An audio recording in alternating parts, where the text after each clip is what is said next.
দিদিমা বোকা হলেও দিদিমার হাতে রান্না কিন্তু চমৎকার ছিল। একদিন কি হলো জানেন বন্ধুরা, ডালের মধ্যে মিষ্টি আলু দিয়ে একটা অবিশ্বাস্য রেসিপি বানালো। আমি তো দেখে অবাক, এক বাটি খেয়ে নিয়ে দিদিমাকে বললাম আরো এক বাটি দাও। প্রথমে কড়াইতে তেল ও লবণ দিয়ে ছাড়িয়ে রাখা মটরশুঁটিগুলি ভেজে নিল।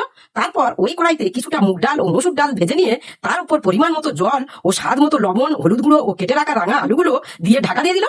কিছুক্ষণ বাদে বুড়ি ঢাকাটা খুললো, দেখি না কয়েকটা কাঁচা রসুন কোয়া দিয়ে আবারও ঢাকা দিয়ে দিল।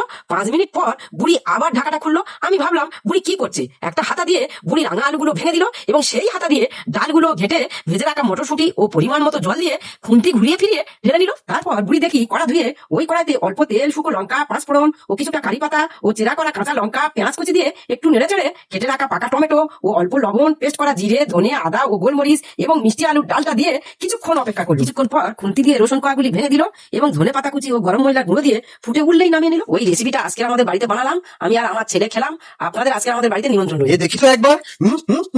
বাহ, কোনো কথা হবে না, একদম সুপার টেস্টি রেসিপি।